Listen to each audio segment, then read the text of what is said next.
வணக்கம் வணக்கம் வணக்கம் மக்களே. அங்கங்க நடக்கக்கூடிய அரசியல் நிகழ்வுகளை சும்மா அள்ளி தெளிச்சிட்டு இருக்கோம் தேர்தல் கச்சேரி நிகழ்ச்சியில. இன்னைக்கும் கச்சேரி கலகட்ட போகுது. வாங்க நிகழ்ச்சிக்கு போலாம்.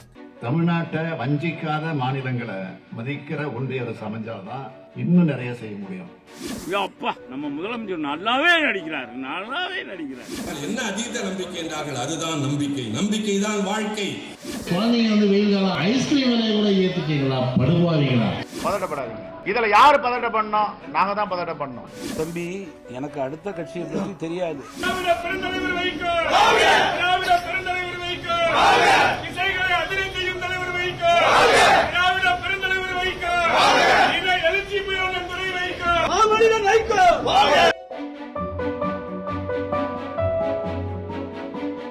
என்னடா நீயும் தினந்தோறும் கச்சேரியில தேர்தல் காலம் சூடுபிடிச்சிருக்குன்னு சொல்ற? அப்படியெல்லாம் ஒண்ணுமே இல்லையே நீங்க நினைச்சீங்கன்னா முதலமைச்சர் ஆக நீங்க ரெடியான கூப்பிட்டுருக்காரு பாருங்க. நாம எவ்வளவோ செஞ்சுட்டு இருந்தாலும் ஆனால் அதே நேரத்தில் ஒன்றிய அரசினுடைய ஒத்துழைப்போ நிதி உதவியோ இல்லாம தான் நம்ம செஞ்சுக்கிட்டு இருக்கோம். தமிழ்நாட்டை வஞ்சிக்காத மாநிலங்களை மதிக்கிற ஒன்றிய அரசு அமைஞ்சாதான் இன்னும் நிறைய செய்ய முடியும். அதுக்கான காலம் கணிதம் ஒன்று இருக்கு. அதுக்கு உங்களுடைய எல்லோருடைய ஆதரவும் தேவை. ரெடி ஆயிட்டீங்களா? நம்ம திராவிட மாடல் அரசின் திட்டங்களை உங்கள் குடும்பத்தினர், உறவினர்கள், நண்பர்கள் எல்லாருக்கும் எடுத்து சொல்லுங்க. தமிழ்நாட்டில் ஏற்பட்டிருக்கக்கூடிய விடியலின் ஒளிய இந்தியா முழுவதும் பரவிட செய்யணும்னா வரக்கூடிய நாடாளுமன்ற தேர்தலில் நீங்க அத்தனை பேரும் நல்ல முடிவெடுக்கணும். அட என்னங்க, ஆர்கே நகர் தொகுதியில திமுக சார்பா ஜெயலலிதாவையே எதிர்த்து போட்டிட்டீங்க. இன்னைக்கு திடீர்னு திமுகவில இருந்து விலகி பயங்கரமா ஷாக் கொடுத்துருக்கீங்களே, என்ன காரணம்? இது நான் மட்டும் இந்த முடிவு எடுக்கல, பல தொண்டர்கள் இந்த முடிவுல தான் இருக்கிறாங்க. பட் என்னன்னா, திமுகவை பொறுத்த வரைக்கும் என்ன நினைச்சிட்டு இருக்காங்கன்னா, அவங்க ஆளும் கட்சி, அதனால எது சேர்ந்தாலும் எல்லாரும் பல்ல கடிச்சுக்கிட்டு இருப்பாங்கன்ட்டு. பட் எனக்கு இதுக்கு மேல என்னால இருக்க முடியல. அதனால நேற்று காலையில பொதுச் செயலாளர் அவர்களை சந்தித்து இன்று அதிமுகல நான் இணைஞ்சிட்டேன். இருக்கக்கூடிய காக்கூகா கட்சியில் சரியான பாதுகாப்பு இல்லாத காரணத்தினால் அண்ணனருக்கும் இரும்பு கோட்டையாகிய ஈக்கூகா கட்சியிலே இணையலாம் என்று முடிவு செய்து விட்டேன். பொதுவாகவே விட்டமின் எம் இருந்தா மட்டும் தான் ஒரு அங்கீகாரம் கிடைக்குது. ஸோ அதனால இதுக்கு உழைக்கிறவங்களுக்கு அங்கீகாரம் கிடைக்க மாட்டேங்குது. அவங்கள எப்படி நசுக்கலாம் தான் பாக்குறாங்க. பல பேர் இதை எப்படி நசுக்கலாம் தான் பாக்குறாங்களே தவிர அவங்களுக்கு உரிய அங்கீகாரம் கொடுக்க மாட்டேங்கிறாங்க. அடிக்கிற வெயில ஒரு ஐஸ்கிரீம் வாங்கி சாப்பிடலான்னா அதுக்கும் ஆப்பு வச்சுட்டீங்களே. ஐஸ்கிரீம் ரேட்டை கூடவா ஏத்துவீங்கன்னு ஒருத்தர் பாவம் வேதனையை கொட்டி தீர்த்திருக்கிறார் பாருங்க. நீங்க நலமான்னு கேட்கிறாரு. யார் சொல்ற? நலமா இருக்கீங்களா? உங்க முகத்தை பார்த்தா தெரியுது. அம்மா ஆட்சியில் அவ்வளவு பல இருப்பீங்க. இன்னைக்கு பார்த்தா முகத்துல பார்த்தா அந்த சிரிப்புக்கானா, அந்த கலையைக்கானா எதுவுமே இல்லை. எப்படா இந்த ஆட்சி தொலையான்னு சொல்லிட்டு இன்னைக்கு காத்துல இருக்க நிலைமை தான் இன்னைக்கு தமிழ்நாட்டில். போனா வீட்டுக்கு போய் பத்திரமா திரும்பி வர முடியாத ஒரு நிலைமை இப்படி இருக்குது தமிழ்நாடு. இப்படி இருக்க நிலைமையில நீங்க நலமான்னு கேட்கிறாரு. இன்னைக்கு எல்லாத்துலயும் வரி, சொத்து வரி, பால் வரி, பால் விலை, குழந்தைங்க பால் குடிக்குது, அந்த பால் விலையை ஊத்துட்டீங்க. இது குழந்தைங்க வெயில் காலம் ஐஸ்கிரீம் சாப்பிடலாம் கூட ஐஸ்கிரீம் விலையை கூட ஏத்துட்டீங்களா? படுவாவீங்களா? குழந்தைங்க வெயில் காலம் ஐஸ்கிரீம் சாப்பிடலாம் கூட ஐஸ்கிரீம் விலையை கூட ஏத்துட்டீங்களா? படுவாவீங்களா? உருப்படிங்களா? நீங்க அந்த குழந்தைங்க சாப்பிட்ற ஐஸ்கிரீம் எல்லாத்தையும் ஏற்றுட்டீங்க. அம்மாவுடைய ஆட்சியில கிட்டத்தட்ட ஒரு 10,000 ரூபாய் இருந்தா ஜம் ஜம் ஜாம் ஜாம் ஜாம் ஜாம் குடும்பம் நடத்தலாம். அண்ணா நீங்க நலமா இருக்கீங்களா? எப்படி அண்ணா நீங்க நலமா? இல்ல, என்ன பண்ண போற? சரி அண்ணா செல்வராஜ் அண்ணா நீங்க நலமா இருக்கீங்களா? நம்ம முதலமைச்சர் நலமான்னு ஒரு திட்டத்தை தொடங்கியிருக்காரு. என்ன கேட்கறீங்களா? நான் நலம்னா உடல் ரீதியா நல்லா இருக்கு. எங்க மக்கள்லாம் நலமா இருக்கணுங்க. வாயிலே இன்னைக்கு வடை சுடுறது என்னன்னா இந்திய அளவுல மோடிஜி வாயிலே வடை சுடுறாரு. அதே மாதிரி தமிழ்நாட்டில் நம்ம முதலமைச்சர் ஸ்டாலின் அவர்கள் வாயிலே வடை சுடுறது. வாயில வடை சுடுறதுன்னா எப்படின்னு கேளுங்க. கேளுங்களேன், கேளுங்கப்பா. ஏங்க சொல்லுங்க. நீங்க சொல்லுங்க. நீங்க சொல்லுங்கண்ணா. ஏன் நீங்க சொல்ல மாட்டீங்களா? நாங்க சொல்றது இருக்கட்டும், நீங்க சொல்லுங்க. மாவு வேணும், எல்லாம் வேணும், அதெல்லாம் தேவையில்லை. உங்களுக்கு ஏதாச்சும் ஒரு திட்டத்தை அறிவிக்க வேண்டியது. மக்கள்கிட்ட புது திட்டத்தை அறிவிக்கிற மாதிரி புதுசா இது மாதிரி திட்டத்தை அறிவிக்க வேண்டியது. அதுக்கு நிதி வருது. அதுக்கு அதனால அந்த திட்டம் நிறைவேற போறதில்லை. எத்தனை திட்டங்க பாருங்க. எங்க வந்த உடனே ஒரு சொட்டு மது இருக்காதுன்னு சொன்னாங்க. இதே திமுக சொன்னாங்க. இன்னைக்கு போதை மாநிலம் தமிழ்நாடு போயிடுச்சு. இவங்கெல்லாம் ஆள் செட்டப் பண்ணிட்டு இந்த மாதிரி மாண்டு 4 பேரை விட்டு பேச விட்டு, அப்படியோ நான் தான் என்ன இருப்பேன், ஏன் பேசுறது யாருக்கும் தெரியுதா அவங்க சிரிக்கிறாங்க. நான் பார்த்தேங்க அந்த ஒளிபரப்பை பார்த்தேன்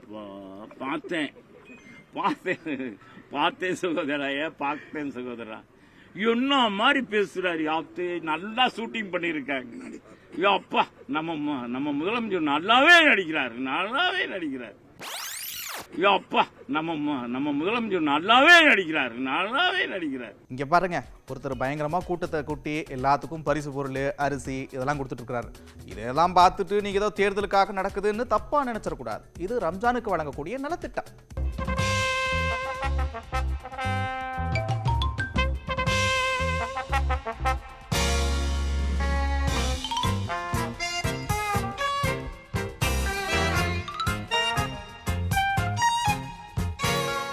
அட அட அட அட அட கேட்கவே சும்மா குடு குடு குடு குடு குடு குடுன்னு இருக்கே. மா மனிதரே, திராவிட பெருந்தலைவரே, ஆகககககக.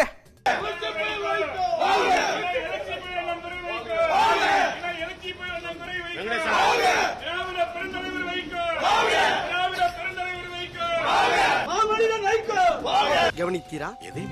இவன் பாடிய துதியை கவனித்தீரா? நீர் எதைத்தான் சரியாக கவனித்தீர்? எங்கே துதியை இன்னும் ஒருமுறை பாடு. இப்பொழுதாவது கவனித்தீரா? ஒன்றும் விளங்கவில்லையே. நீரெல்லாம் ஒரு அமைச்சர்.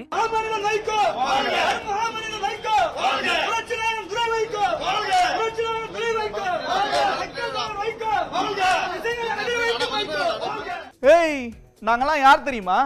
தேசிய கட்சி. மாநில கட்சியை இன்னும் தொகுதி பங்கீடு முடியல. நாங்களே பதட்டப்படல, நீங்க ஏன் பதட்டப்படுறீங்க? பதட்டப்படாதீங்க, எல்லாம் நல்லபடியா நடக்கும். ஸ்வீட்டடு கொண்டாடுன்னு ஒரு நல்ல செய்தி வரும்னு செல்வ பெருந்தகை சொல்லியிருக்காரு. மாநில கட்சிகளை இன்னும் பேசி முடிக்க மாட்டேன்றாங்க. நாங்க தேசிய கட்சிங்க. மாநில வைகோ முடிச்சிட்டாருங்களா? விடுதலை சிறுத்தை முடிச்சிருச்சா? மாநில கட்சிகள் சிறிய கட்சி பெரிய கட்சி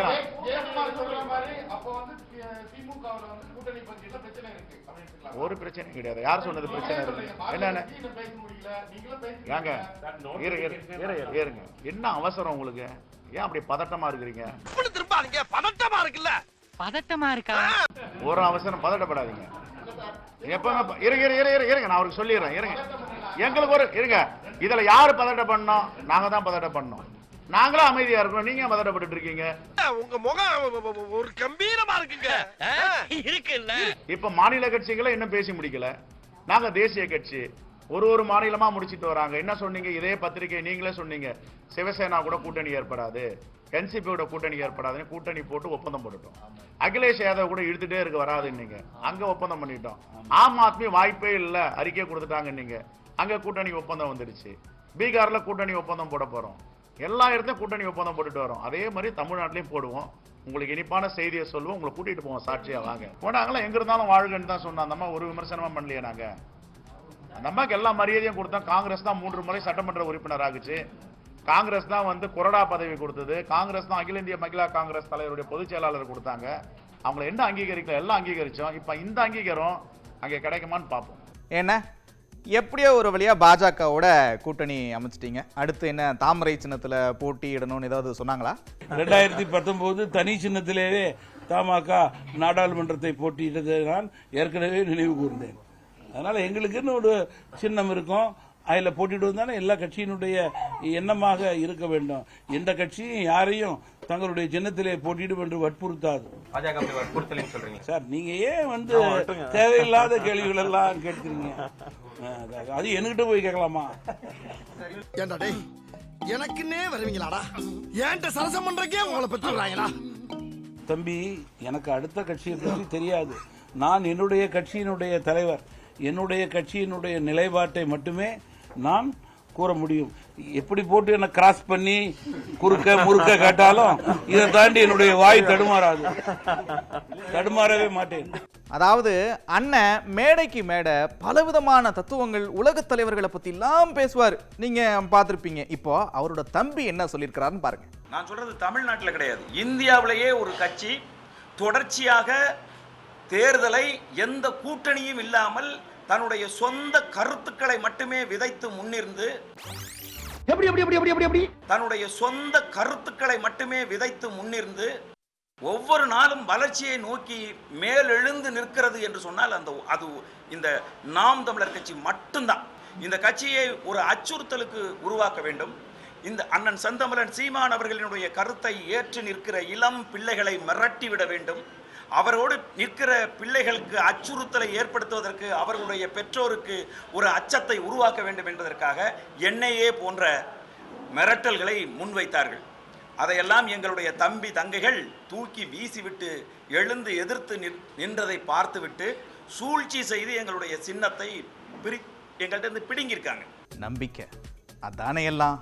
திமுகவின் ஒவ்வொரு தொண்டர்களும் ராணுவ சிப்பாய்கள் மாதிரின்னு அண்ணன் பேசியிருக்கார். நம்பிக்கையா வயிற்றுக்காக வாழ்பவன் உண்டு, ஆனால் தாய்மொழிக்காக தன் உயிரை தந்தவன் தமிழ்நாட்டில் மட்டும்தான்.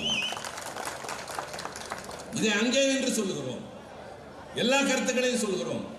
இப்போது கூட அவர்கள் பேசுகிற நேரத்தில் நான் குறுக்கிட்டு ஒரு முறை சொன்னேன், எங்களை பேச விட மாட்டேன் என்கிறீர்கள், நேரம் தர மறுக்கிறீர்கள், கொஞ்ச நாள் பொறுத்திருங்கள், 2024 நாங்கள் வெற்றி பெற்று இங்கே வந்தவுடன் நீங்கள் எதிர்க்கட்சியாக இருப்பீர்கள், உங்களுக்கு நிறைய நேரம் தருகிறோம். அப்போது சிரித்துக் கொண்டார்கள். என்ன அதீத நம்பிக்கை என்றார்கள். அதுதான் நம்பிக்கை. நம்பிக்கை தான் வாழ்க்கை. முடியாது என்பதை முடியும் என்று போராடுகிறவன் தான் வெல்லுவானே தவிர எதிரி பலம் வலிமையாக இருக்கிறது என்று கருத வேண்டாம். ஒற்றை மனிதன் ஒரு பெரும் படையை நிலைகுலைய செய்ய முடியும். ராஜா சொன்னதை போல திராவிட முன்னேற்ற கழகத்தில் இருப்பவர்கள் எல்லாம் வெறும் எண்ணிக்கை அல்ல, ஒவ்வொருவரும் ஒரு ராணுவ சிப்பாய்க்கு ஈடாகும். மீண்டும் பாரிவேந்தர் வேண்டும் பாரிவேந்தர், இந்த வசனத்தை எங்கேயோ கேட்ட மாதிரி இருக்குன்னு நீங்க யோசிக்கிற உங்களுடைய மைண்ட் வாய்ஸ் கேட்குது. கரெக்டு தான், அதே கூட்டணி தான், ஆனா ஆள் தான் வேற. அது மட்டும் இல்ல, அண்ணன் ஜெயிச்சா அமைச்சர் தான். நீங்க செய்ய வேண்டியது மீண்டும் உங்களுக்கு நீங்க தான் உங்க கையில் தான் இருக்கு. தேர்ந்தெடுங்க மீண்டும். எல்லாம் கை தூக்கி பார்ப்போம். Very good. ஓட்டு வந்து தாமரை தாமரைச்செல்லாம் ஐயா நிற்கிறாரு, மறந்துடாதீங்க. ஃபர்ஸ்ட் உங்கள்ட்ட தான் ஓட்டு. ஆமா, என்ன சொன்னா என்ன சொன்னா மோடி கட்சியில் நாங்க இருக்கிறோம். நல்லா பண்ணி கொடுப்பாரு உங்களுக்கு. நான் நிறைய செஞ்சு கொடுப்பேன். ஜெயிச்சாங்கன்னா மந்திரி, ஜெயிச்சாங்கன்னா மந்திரி, ஜெயிச்சாங்கன்னா மந்திரி சொல்றீங்க. மீண்டும் பாரிவேந்தர் வேண்டும் பாரிவேந்தர். ஓகே. நல்லா படிக்கிறப்பா நீ. எந்த கோயிலை பத்தி கேட்டாலும் பக்கம் பக்கமா பேசுற. 10வது முடிச்சிருக்கியா அப்படின்னு அண்ணன் சேகர் பாபுவை பார்த்து ஒருத்தர் கேட்டிருக்காரு. பாருங்க. பெரியாரை போல தாடி வைத்துக் கொண்டு போட்டு குங்கும பொட்டுடன் அவர் இப்ப இருக்கின்றார். அவருடைய ஆற்றுகின்ற பணின்னு சொல்லப்போ சட்டமன்றத்தில் இலக்கியம் தாள் எப்படி இப்படி பேசாலும் ஒரு சப்ஜெக்ட் ஒரு கோயிலுக்கு எல்லா கோயிலும் போயிருக்கு. ஆக அந்த ஃபிங்கர் டிப்பில் வச்சுக்கிட்டு நல்ல நோட்டு நோட்டை நோட்ஸ் எல்லாம் பிட்டு பேப்பராக வச்சுக்கிட்டு பேக்கிறது மனசுலேயே பிட்டு அடிச்சிடலாம். மனசுலேயே எல்லாம் கரெக்டாக நல்லா படிச்சு நல்லா படிக்கல பற்றி ஆனால் படிச்சிருந்தா நீ ஒரு டாக்டர் பெரிய ஆளாயிருப்ப. நல்லா படிக்கல பற்றி ஆனால் படிச்சிருந்தா நீ ஒரு டாக்டர் பெரிய ஆளாயிருப்ப. என்ன படிச்சிருப்பா தெரியவே இல்லையே. படிக்க வேண்டிய இருக்குது. இப்போ சுற்றி விட்டு இப்போ படிக்கிறாப்ல. 10வது படிச்சிருக்கா இல்லையா? 10வது படிச்சிருக்கா இல்லையா? ஆக படிக்கிற வயசுல படிக்காம விட்டுட்டு எந்த கேள்வி கேட்டா எந்த கோயிலுக்கு கேட்டாலும் அதான் திறமை. இதுக்கே ஆச்சரியம். நான்லாம் வேற மாதிரியா பேசுவேன், இங்க பேசக்கூடாது சேகர் பாபா.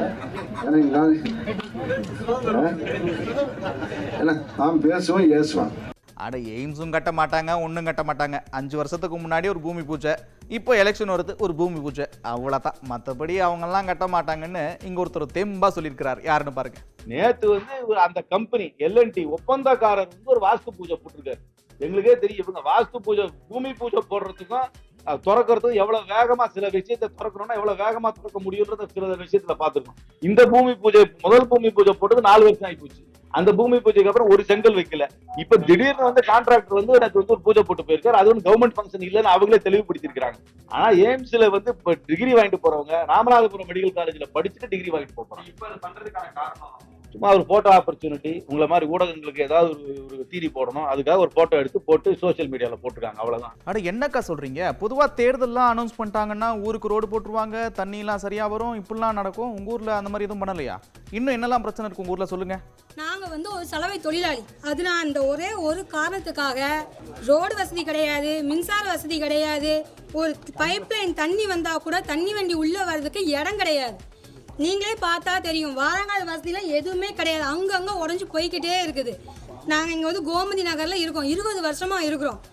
எதுவுமே எந்த ஒரு வசதியுமே எங்களுக்கு இது வரைக்கும் அரசாங்கம் செஞ்சு தரவே கிடையாது.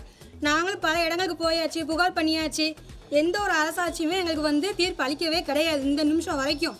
எதுக்கு நாங்கள் ஓட்டு போடுறோம்? எங்கள் உரிமையை கேட்க தானே நாங்கள் ஓட்டு போடுறோம். அதுவே எங்களுக்கு கிடைக்கலன்னு நாங்கள் ஏன் ஓட்டு போடணும்? நீங்கள் இந்த செஞ்சு தர வரைக்கும் நாங்கள் யாருக்கும் ஓட்டு போடவும் மாட்டோம், அந்த போராட்டத்தை நிப்பாட்டவும் மாட்டோங்க. எது திமுகவை அழிச்சிருவாங்களா? திமுக தொண்டர்கள் கிடந்து எழுந்தால் அங்க யாருமே இருக்க முடியாதுன்னு ஆவேசமா ஒருத்தர் பேசியிருக்காரு. ஓராண்டு 2 ஆண்டு அல்ல, பல ஆண்டுகள் நீங்கள் காத்திருந்து கடைசியிலே ஒரு வெறுப்புணர்ச்சியை தமிழகத்தின் மீது திணிக்கின்ற காரணத்தினால் வெறுப்புணர்ச்சியோடு நீங்கள் காட்டுகின்ற மரியாதையும் காட்டியிருக்கிறீர்கள். இந்த நாட்டில் இருக்கின்ற ஏனோதானக்கள் திராவிட முன்னேற்ற கழகத்தினுடைய பாரம்பரியம் தெரியாமல், இங்கே உட்கார்ந்து கொண்டிருக்கின்ற அந்த அன்பு தோழர்களுடைய வலிமை தெரியாமல் இந்த அளவுக்கு பேசிக் கொண்டிருக்கிறார்கள். திமுக இந்த தேர்தலோடு போச்சு, இனிமே இருக்காது, திமுக என்ற அட்ரஸ் முகவரியே இருக்காது என்று சொல்கிற அளவுக்கு அவர்களுக்கு தைரியம் வந்து விட்டதுன்னா, இந்த தைரியத்தை கொடுத்தது யார்? இந்த தைரியம் எப்படி வந்தது? ஏன்னு கேட்டா, இந்த திமுக தொண்டன் இன்னும் கிளர்ந்து எழவில்லை. எழுகின்ற நேரத்தில் அவர்கள் இருக்கின்ற இடம் தெரியாமல் போய்விடுவார்கள். பேசுறது தம்புத்திராணி இருக்காது. அப்புறம் மக்களே, இன்னைக்கு எப்படி தேர்தல் கச்சேரி களை கட்டுச்சா? இதே மாதிரி சூப்பரான ஐட்டத்தோட மற்றொரு நிகழ்ச்சியில் உங்களை சந்திக்கிறேன். அதுவரை விடைபெறுவது நான் நந்தா. இது தேர்தல் கச்சேரி. Hello light hello 1 2 3 hello